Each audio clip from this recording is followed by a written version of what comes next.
तो तो आज हम कंप्यूटर के बारे में बात करेंगे। आरआरबी जी में अराउंड 10 मार्क्स का आता है। काफी इंपॉर्टेंट पार्ट है। तो और इससे इजीली नंबर मिल भी जाते हैं, तो इसे हमें पढ़ना काफी इंपॉर्टेंट है। तो चलिए शुरू करते हैं। Computer then computer. देखिए, पहली बात तो बेसिक बता देता हूँ। इनपुट इनपुट आउटपुट डिवाइसेस पढ़ेंगे इसमें।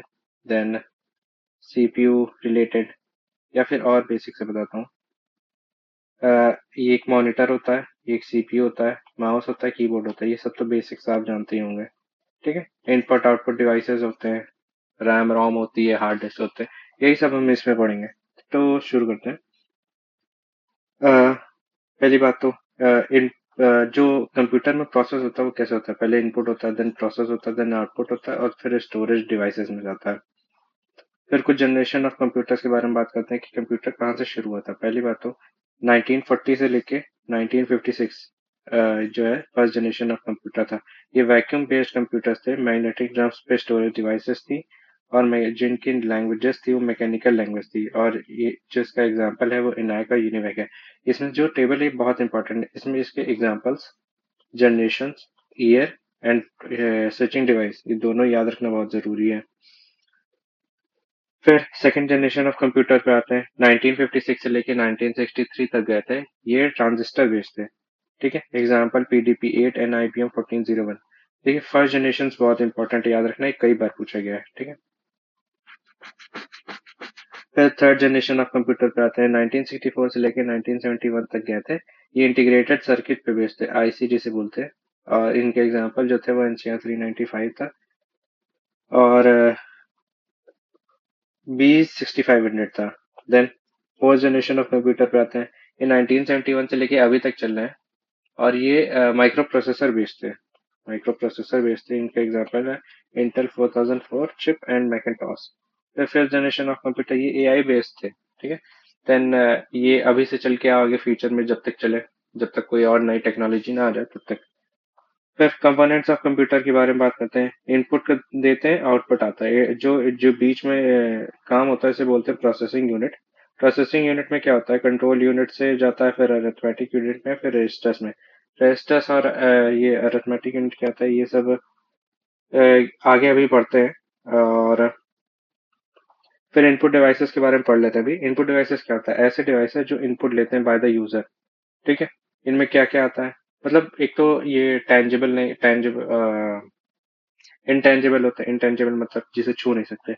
ठीक है। पहली बात तो ये। दूसरी बात, ये इंटरनली बेस्ड होते हैं कंप्यूटर के अंदर। जैसे इसका एग्जांपल हो गया, कीबोर्ड हो गया, माउस हो गया। जैसे डेफिनेशन में लिखा है कि computer accept input through these devices. Keyboard हो गया, माउस हो गया, देन जॉयस्टिक्स लिख सकते हैं इसमें। ठीक। फिर आउटपुट डिवाइसेस क्या होता है, ऐसे डिवाइसेस दैट मतलब जो आउट मतलब जिसे छू सके, बेसिक्स इंफॉर्मेशन है जिसे छू सके। ठीक है। Computer displays results on the output devices, जैसे मॉनिटर हो गया, प्रिंटर हो गया, प्लॉटर हो गया। ठीक है। ये आउटपुट डिवाइस है जो आपको विजुअली दिखता हो। ठीक है। फिर सीपीयू। सीपीयू का फुल फॉर्म जो होता है, कई लोगों को तो सीपीयू फुल फॉर्म में नहीं होता, मैं बता देता हूँ, सेंट्रल प्रोसेसिंग यूनिट। ठीक है। तो सेंट्रल प्रोसेसिंग यूनिट है, इसमें 3 यूनिट्स होते हैं, एक कंट्रोल यूनिट, एक अरिथमेटिक यूनिट और एक रजिस्टर। अरिथमेटिक यूनिट क्या होता है, ये एएलयू बोलते हैं इसे। एएलयू का फुल फॉर्म होता है अरिथमेटिक लॉजिकल यूनिट। ये क्या होता है, इसमें लॉजिकल एंड अरिथमेटिक ऑपरेशंस होते हैं।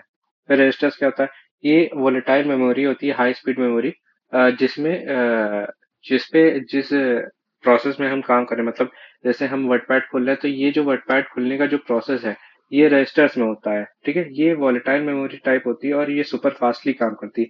हाई स्पीड में टेम्परेरी मेमोरी होती है, holds memory information that CPU is currently working, जिसपे सीपीयू करेंटली काम कर रहा है। जैसे विंडोज खोली मैंने, तो काम कर रहा है ये, रजिस्टर्स में परफॉर्म हो रहा है ये काम।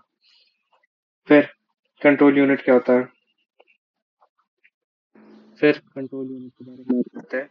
Keyed coordinates with input and output devices. Directs computer to carry out stored program instructions by communicating ALU. Control unit क्या होते हैं? कोऑर्डिनेट करते हैं इनपुट एंड आउटपुट डिवाइसेस के बीच में और जो प्रोसेस है उसे परफॉर्म करते हैं. फिर बसेस क्या होता है? बसेस होता है पहली बात तो set of computers, set of wires होते हैं. सेट ऑफ वायर को बस बोलते हैं. ठीक है, ये दो तरीके के होते हैं, इंटरनल बस, एक्सटर्नल बस. जो इंटरनल बस होता है उसमें एड्रेस होता है, एड्रेस बस होता है, फिर डेटाबेस होता है एंड देन कंट्रोल बस होता है. Address bus carries only address और यूनिडायरेक्शनल होते हैं. डेटाबेस कैरीज ओनली डेटा और ये बाय डायरेक्शनल होते हैं. कंट्रोल बस क्या होता है? It is use to generate timing and control signals to control और एसोसिएटेड पेरिफेरल्स. ठीक है, ये सारे डिवाइसेस को कंट्रोल करने के लिए होता है, इसीलिए कंट्रोल बस बोलते हैं. फिर जैसे मैंने बताया था ग्रुप क्या बस क्या होता है, ग्रुप ऑफ वायर्स होता है. फिर एक्सटर्नल बस, ये external it enables external devices and component to connect with computer, जैसे यूएसबी हो गया इसका प्राइम एग्जांपल.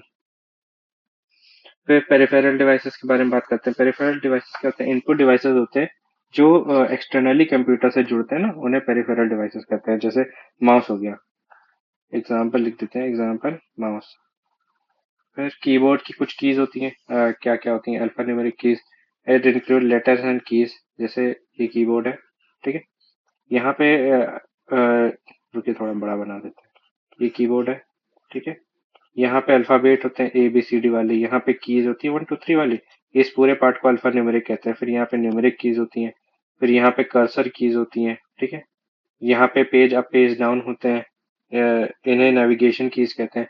फिर ये मैंने सब बता दिया जो जो मैंने बोला था ये सब. और एक होती है फिर मॉडिफायर कीज. मॉडिफायर कीज होती हैं, जैसे इसमें आती है CTRL, ऑल्ट, शिफ्ट. ये सब मॉडिफायर कीज होती हैं, ये मॉडिफिकेशन प्रोवाइड करती हैं. फिर फंक्शन कीज का क्या होता है? पहली बात तो F1 याद रखें जरूर है कि हेल्प स्क्रीन प्रोवाइड करता है. F12 save as. बाकी पढ़ना चाहे तो पढ़ लें, नहीं तो अभी बाकी एक्सेल और वर्ड में पढ़ेंगे, तो इसे अभी हटा देते हैं. फिर पॉइंटिंग इनपुट डिवाइसेस क्या होते हैं? ऐसे इनपुट डिवाइसेस जो कम्युनिकेट करते हैं by pointing to the location. जैसे पहले गेम आता था जिसमें मारियो टाइप में, उसमें एक गन होती थी. अगर वो टीवी की तरफ पॉइंट आउट करते थे और गन दबाते थे तो वो रिस्पॉन्ड करती थी. तो ये पॉइंटिंग डिवाइसेस हैं, पॉइंटिंग इनपुट डिवाइसेस. एग्जाम्पल आपने ये लिखे, ट्रैक बॉल, जॉयस्टिक्स. माउस एक ड्रैग एंड ड्रॉप डिवाइस है. फिर MICR क्या होता है? MICR का फुल फॉर्म कई बार पूछा गया है. MSCIR होता है जो मैग्नेटिक इंड कैरेक्टर रिकॉग्निशन होता है.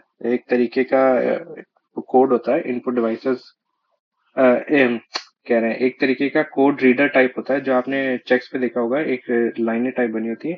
ठीक है, उन्हें MICR रीड करता है, magnetic ink recognition, character recognition. ठीक है, it is used in cheques. एक इनपुट डिवाइसेस है, याद रखेंगे. फिर आउटपुट डिवाइस जैसे हो गया printer, sound card, speaker, GPS, flat panel. फिर प्रिंटर, प्रिंटर के बारे में बात कर लेते हैं. प्रिंटर के बारे में बात करते हैं. एक आउटपुट डिवाइस है दैट जनरेट्स हार्ड कॉपी है. फिर then speed of printer is measured in character per minute, line per minute और पेज पर मिनट. ये क्या होता है? मतलब 1 मिनट में कितने कैरेक्टर या कितनी लाइन या फिर कितने पेज प्रिंट कर रहा है 1 मिनट में, उसके बेसिस पे प्रिंटर की स्पीड पता की जाती है. फिर प्रिंटर के प्रिंट की क्वालिटी डॉट्स पर इंच पे पता की जाती है, DPI जो होता है ना. फिर प्रिंटर के तरीके, कितने तरीके के होते हैं टाइप? एक होता है इम्पैक्ट प्रिंटर, एक होता है नॉन इम्पैक्ट प्रिंटर.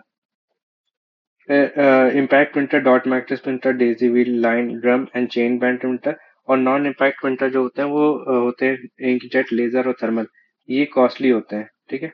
इनकी स्पीड ज्यादा होती है, स्पीड मोर, ठीक, और एफिशिएंसी भी ज्यादा होती है. वहीं पे ये सस्ते होते हैं, लो कॉस्ट होते हैं. इम्पैक्ट प्रिंटर क्या होता है? जैसे ये रिबन हुआ, ठीक है, ये इंक वाला रिबन हुआ और ये पेपर हुआ, ये इस पे इम्पैक्ट मारता है तो प्रिंट हो जाता है, तो इसीलिए इम्पैक्ट प्रिंटर बोलते हैं. देन impact printer, जैसे कि मैंने बताया, it strikes paper and ribbon together to form a character like typewriter, uses pins and hammers that press ink ribbon against paper. फिर डॉट मैट्रिक्स प्रिंटर काफी फेमस प्रिंटर है, तो ये क्या होता है? इसे पिन प्रिंटर भी बोलते हैं, ठीक है. डॉट मैट्रिक्स प्रिंटर को पिन प्रिंटर भी बोलते हैं। Print one character at a time, not of good quality print. Non impact printer use electrostatic chemical and inkjet technologies. Then laser printer provide highest quality of print. फिर input output parts के बारे में कुछ discuss करते हैं। It connects input output devices. Parallel ports क्या होते हैं? पैरेलल पोर्ट जो होता है, इंटरफेस कनेक्ट 8 और more data wires, can transmit of 8 bits in parallel. It is used to connect printer. इन्हें पैरेलल पोर्ट्स बोलते हैं। फिर serial port, it transmits one bit of data. इसे मोडम और बारकोड या फिर प्लॉटर्स में यूज करते हैं। फिर यूएसबी, यूनिवर्सल सीरियल बस बोलता है इसका फुल फॉर्म जो है। एक सिंगल यूएसबी पोर्ट जो होता है वो 127 डिवाइसेस को एक साथ सपोर्ट कर सकता है। फिर फायर वायर क्या होता है? फायर वायर होता है, it connects audio video devices. जैसे वीडियो कैमरा को कनेक्ट करना है टीवी से, वो फायर वायर से होता है। 400 एमबीपीएस पर सेकंड एमबीपीएस की स्पीड होती है। फिर act as both input and output device. इसके एग्जांपल है modem, network card, touch screen, audio card, headset, fax. ये सब इनपुट आउटपुट डिवाइस दोनों की तरह ऐड करते हैं। फिर आते हैं मेमोरी पे। काफी इंपॉर्टेंट पार्ट है, इससे काफी क्वेश्चन आते हैं। एक तो दो तरीके की मेमोरी होती है, एक प्राइमरी एक सेकेंडरी। ठीक है, सेकेंडरी जो होती है इसे ऑक्सिलरी मेमोरी भी कहते हैं। ऑक्सिलरी मेमोरी में होता है जो सप्लीमेंट में होती है, जो हेल्प करती है प्राइमरी मेमोरी को। सेकेंडरी मेमोरी हेल्प करती है, इसलिए ऑक्सिलरी मेमोरी भी कहते हैं। देन प्राइमरी मेमोरी में केज मेमोरी आता है, मेन मेमोरी आता है। फिर सेकेंडरी मेमोरी में magnetic disk, optical disk and flash memory. Main memory RAM, ROM. Magnetic में एस डी डी, ये एस डी डी होगा। C D, Blu-ray, DVD, pen drive, memory card.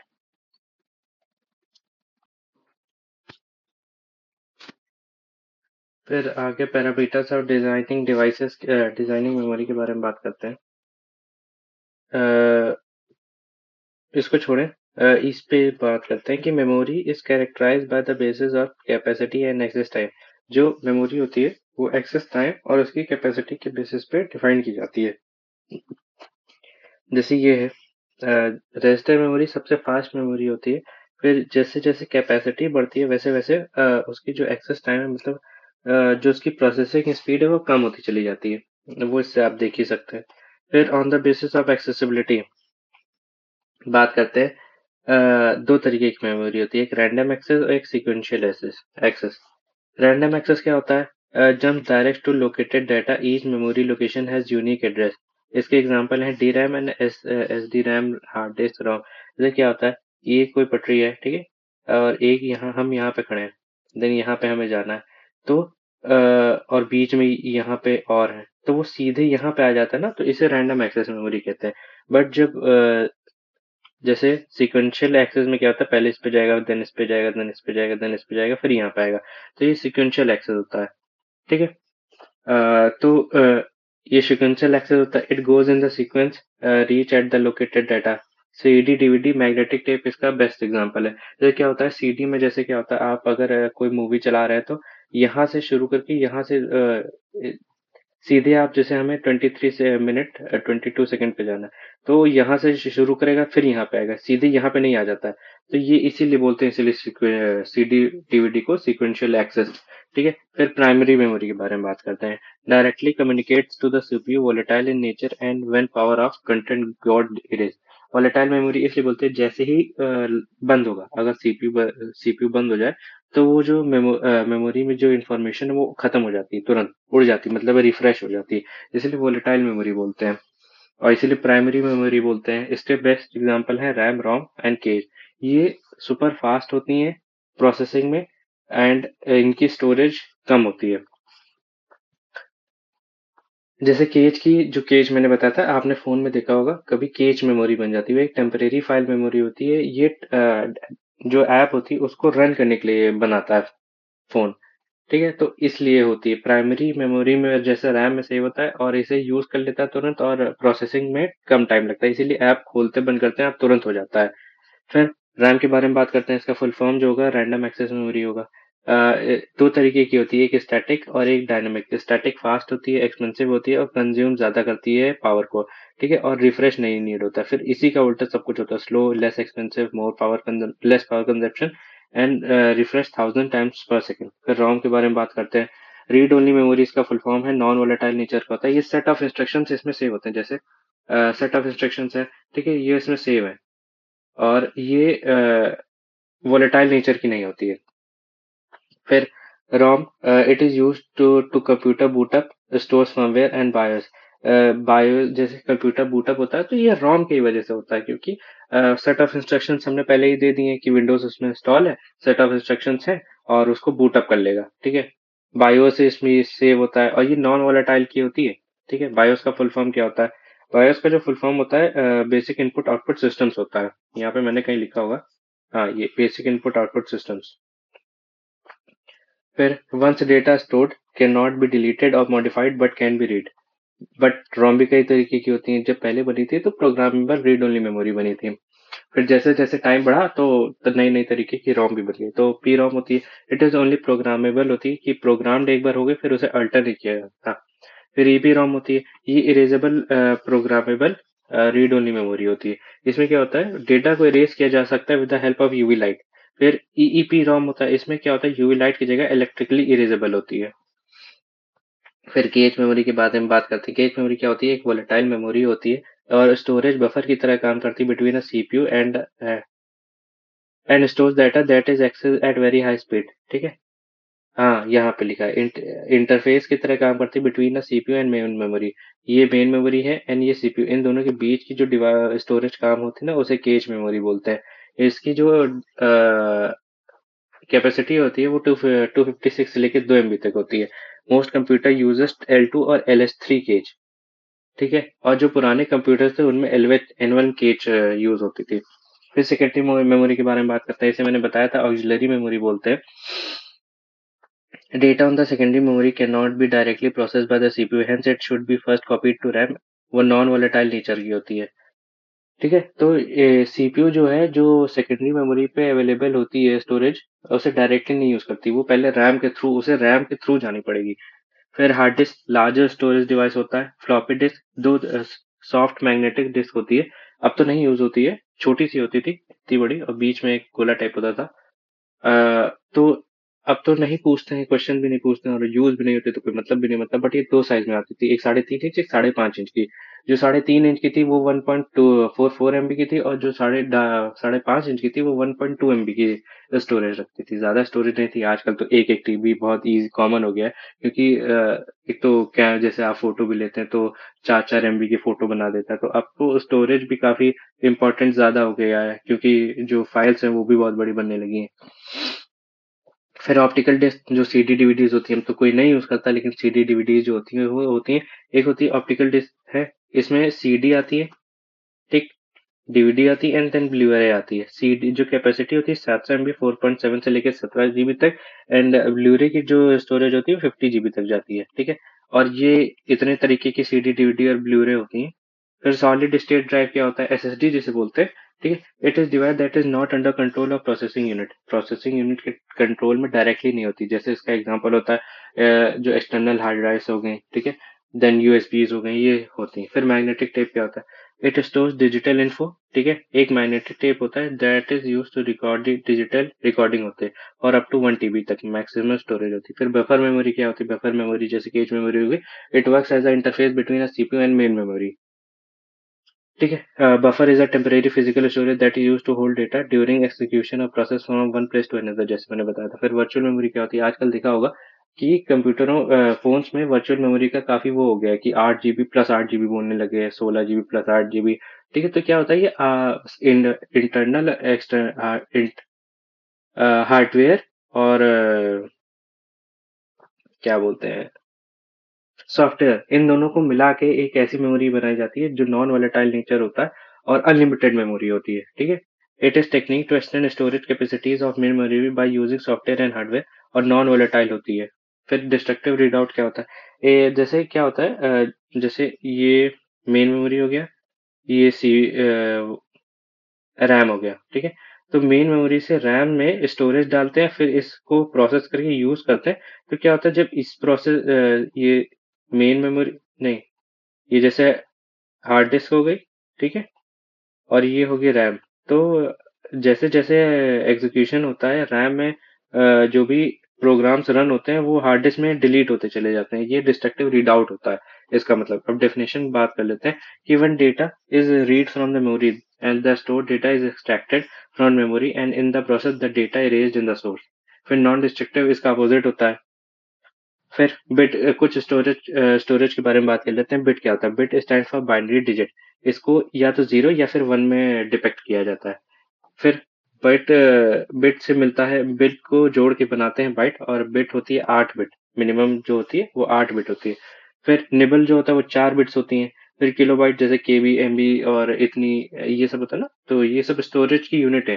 फिर किलोबाइट होता है 1024 बाइट, गीगा होती है 1024 MB, megabyte होता है 1024 KB, टेराबाइट होता है 1024 GB। फिर इसके आगे लोगों को नहीं याद होता तो मैं बताता हूँ। इसके बाद आता है पेटा, एक्सा एंड देन जेटा। ये सब 1000 1000 TB की होती है। 1000 TB, फिर 1000 पेटाबाइट, फिर 1000 एवाबाइट, जेटाबाइट। ये जेड होगा, ठीक है। और ये ई होगा, और ये पीबी होगा, ठीक है।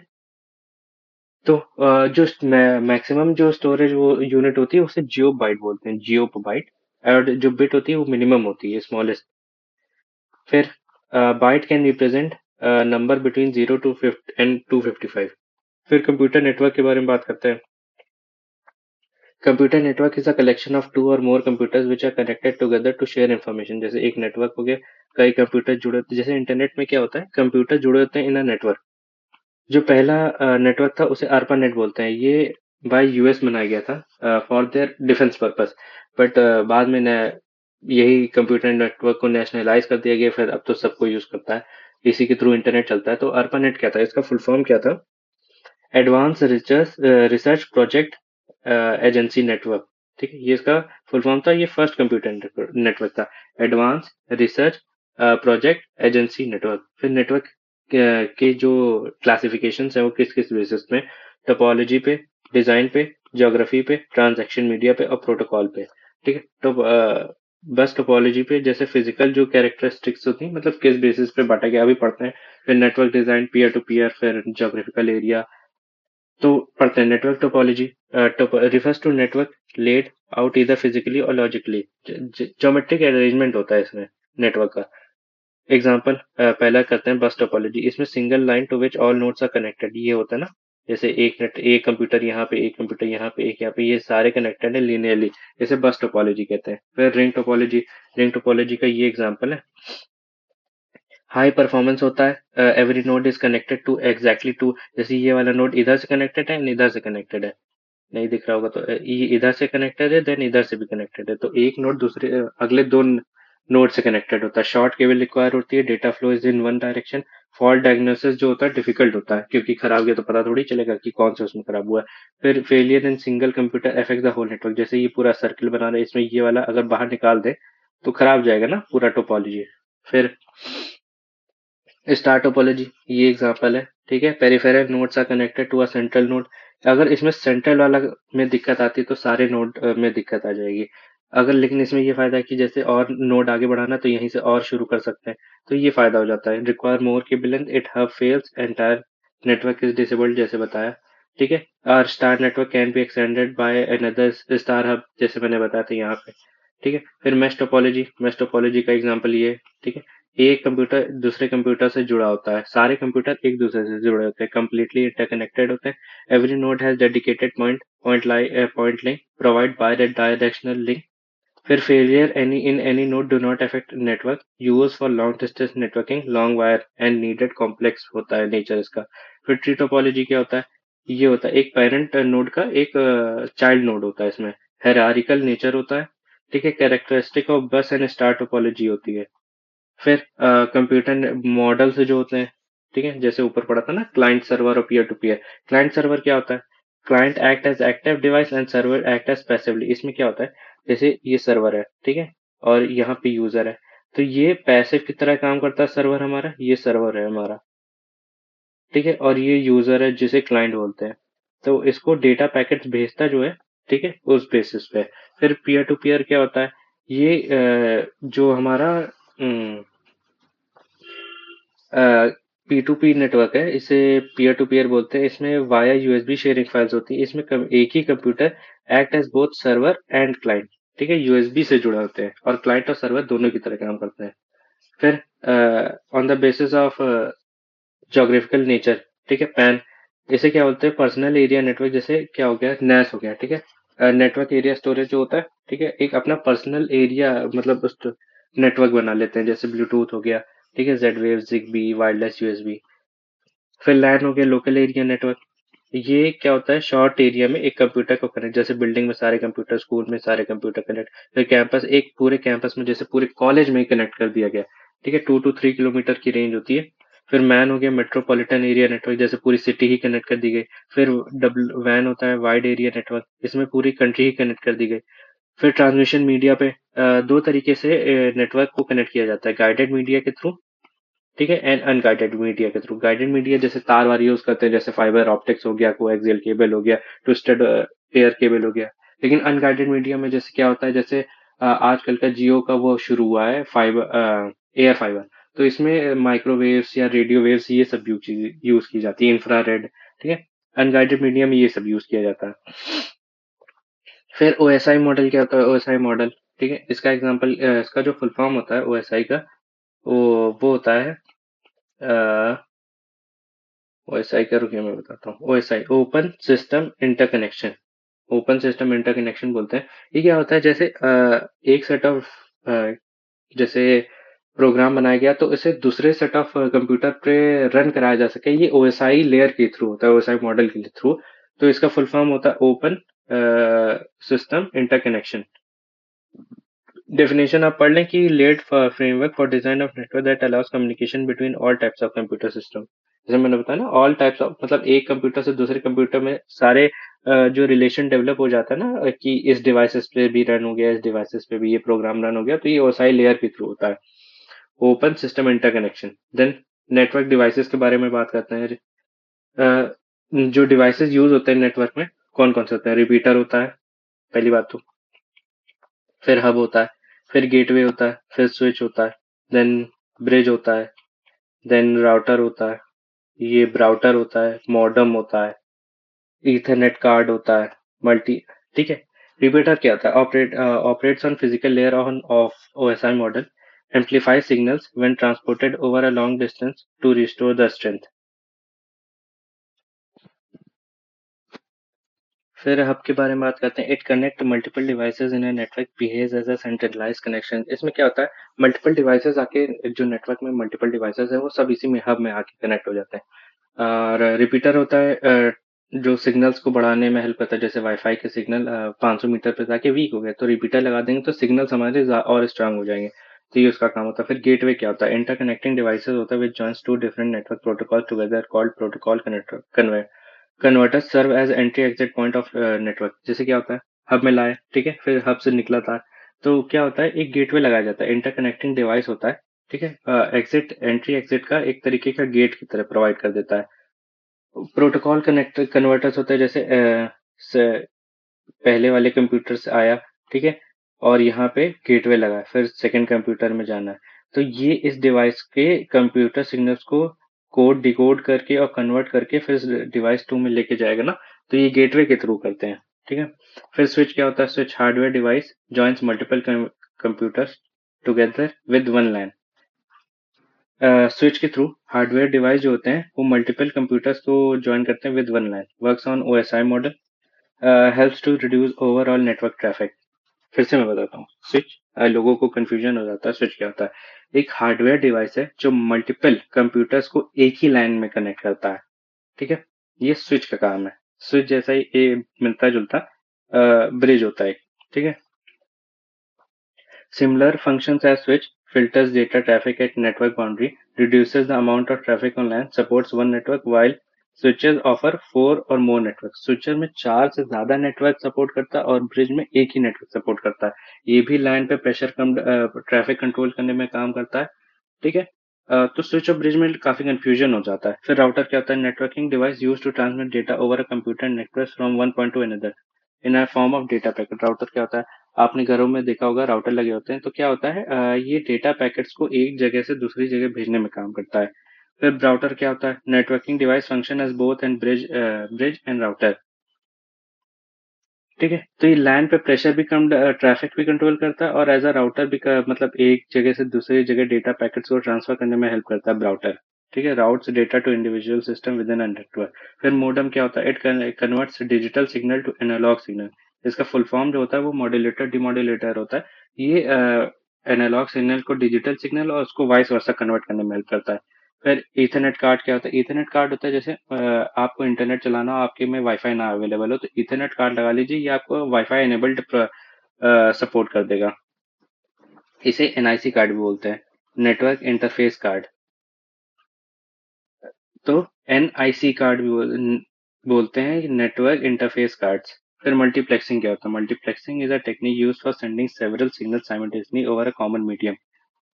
समझे? इसका फुल एमयूएक्स होता है वो मल्टीप्लेक्सर होता है, डी डीएमएक्स होता है डीमल्टीप्लेक्सर। सेवरल सिग्नल साइमल्टेनियसली भेजता है ओवर अ कॉमन मीडियम। फिर स्विचिंग क्या होता है? Routing traffic bye setting up temporary connection between two or more network points. फिर टीसीपी आईपी क्या होता है? ट्रांसमिशन कंट्रोल प्रोटोकॉल और इंटरनेट प्रोटोकॉल। इसके बारे में आगे डिस्कस करेंगे। क्या होता है आईपी? मतलब होता है इंटरनेट प्रोटोकॉल, या फिर टीसीपी भी बोलते हैं, ट्रांसमिशन कंट्रोल प्रोटोकॉल। ये क्या होता है? एक तरीके का प्रोटोकॉल होता है जो इंटरनेट पे फॉलो किया जाता है टू यूज इंटरनेट और नेटवर्क में प्रेजेंस रखने के लिए आपको एक प्रोटोकॉल के थ्रू जाना पड़ता है। फिर कंप्यूटर सॉफ्टवेयर के बारे में शुरू करते हैं। कंप्यूटर सॉफ्टवेयर कल से शुरू करेंगे, आज के लिए इतना ही रखते हैं। ठीक है, थैंक यू।